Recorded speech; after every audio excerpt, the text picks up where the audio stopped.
Muito obrigado, Tainá. Muito obrigado também ao governador da Bahia e futuro ministro da Casa Civil, Rui Costa. E vamos ao debate aqui na nossa arena sobre todas essas expectativas a respeito do futuro do governo eleito. Eu começo por você, Raquel Landim. O que você delineia aí para a gente?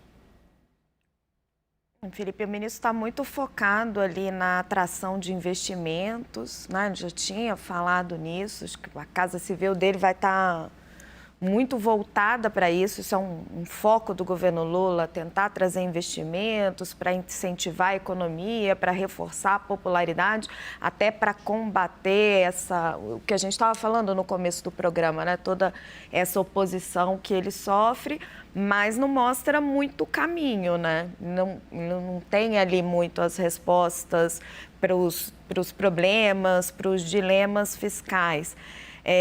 Tá relativamente otimista com a aprovação da PEC, porque é uma agenda que interessa para todo mundo dentro do Congresso, e tomando uma posição até bastante assertiva em relação ao orçamento secreto. Foi minha primeira impressão, que ele disse que as emendas têm que ser transparentes, que é a favor de emendas dos deputados, mas critica bastante o mecanismo. Então, sinto uma certa confiança no governo de aprovação da PEC. Foi a mesma coisa que eu senti no discurso do presidente Lula mais cedo, quando ele anunciou os ministros. Eles retomaram, depois da aprovação forte no Senado, da PEC, por um placar amplo, eles retomaram um discurso mais incisivo de combate ao orçamento secreto. Agora, às vésperas do julgamento, parece que estão com menos medo do Arthur Lira lá na Câmara dos Deputados na semana que vem. E ele vai ocupar o cargo de ministro-chefe da Casa Civil, que é um cargo geralmente ocupado por políticos. No governo do PT foi ocupado por José Dirceu, no governo Bolsonaro,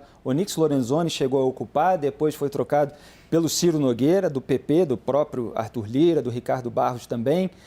O que você achou, Gisele? Você destaca alguma declaração aí do futuro ministro, alguma expectativa? É uma fala bastante ampla. Eu só acho um pouco difícil de compreender como ter um Estado cada vez maior e diminuir a inflação. Me incomoda um pouco quando não se fala em redução de gastos. Então, vamos mostrar os gastos, sejamos transparentes com os gastos, mas o que é preciso é reduzir esse gasto. Então, aumentar o Estado implica em aumentar esse gasto e aumentar o gasto e conseguir reduzir a inflação, trazer as empresas, trazer o setor privado, vai ser um desafio, como disse a Raquel.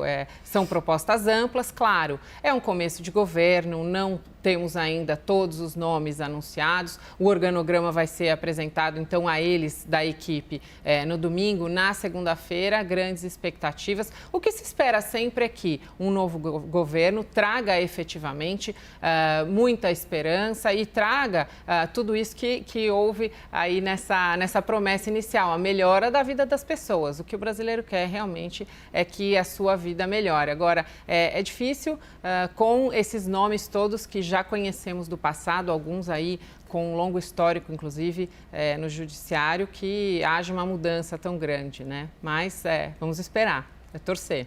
Boris, o futuro ministro falou em melhorar a qualidade de gastos. Geraldo Alckmin, vice-presidente eleito, também tem falado sobre isso. E eles repetem que o governo eleito, terá compromisso com a responsabilidade fiscal. Tudo isso que gera muita preocupação em razão desse impacto fiscal excessivo com a aprovação da PEC. Ele falou ali em reduzir a inflação, até eu questionei, em razão dessas preocupações de muitos economistas. Você vê essas contas fecharem? Quer dizer, essa PEC aprovada e o governo eleito tomando medidas nesse sentido, eventualmente de corte de gastos mal feitos ou de reformas. Isso está mais na retórica do que nos atos ou existem atos também? Claro que está na retórica, é uma retórica costumeira do PT. Não existiu para o PT nada antes, nenhuma realização. Todas as administrações que não foram petistas foram catastróficas e deixaram o país na maior penúria. Os números não apontam isso. Claro que há uma intenção de dizer que o PT vai assumir o governo numa situação catastrófica deixada pelo presidente Bolsonaro, mas as exportações não vão mal, a inflação tem uma queda, o trabalho está sendo, o nível de emprego está melhorando, não é essa catástrofe anunciada pelo PT, que é uma questão tática para assumir o poder. O que me espanta é o seguinte: como o futuro ministro fala em trazer o empresariado para investir, precisamos investir. Como é que alguém, em sã consciência, pode investir quando o governo continua não tendo um mínimo de planejamento da sua política econômica? A gente continua não sabendo como vai ser a política econômica do presidente Lula. A indicação de Haddad, que é um bom nome, não tem uma relação com uma elaboração de um plano econômico e tudo. A indicação é que vai ser uma administração conjugada entre Lula e Haddad da economia. Lula vai mandar e Haddad, tanto como possível, vai obedecer. Então, eu vejo um horizonte muito obscuro. Quem é que vai pôr dinheiro?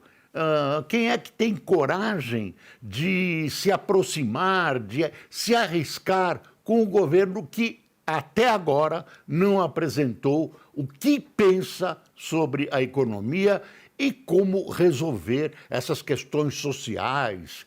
Pelo contrário, o presidente Lula separou o social do econômico, uma coisa que a gente ouvia nos anos 50. Eu vivi os anos 50, viu, pessoal? Mas é uma coisa absurda, um governo que, sob o aspecto da economia, no que revelou até agora, só olhou para trás. É isso, Felipe. Obrigado, Boris. Diga, Raquel. Felipe. Concordo com o Boris, acho que o ambiente todo para o investimento está muito ruim, porque são muitas dúvidas colocadas, né? Você não tem muita clareza de para onde vai a política econômica e isso complica o investimento, mas eu queria fazer uma pontuação que é a seguinte: o ministro Rui Costa é muito habilidoso no contato com o setor privado, tanto que ele era um dos preferidos do mercado financeiro e do setor produtivo para assumir, inclusive, a Fazenda no lugar de Fernando Haddad. E ele tem muito trânsito dentro da indústria, então vai ter, sim, muita interlocução dele com o empresariado e eu não descartaria aí concessão de incentivo fiscal. Ele trabalhou muito bem isso lá na Bahia para tentar atrair empresários.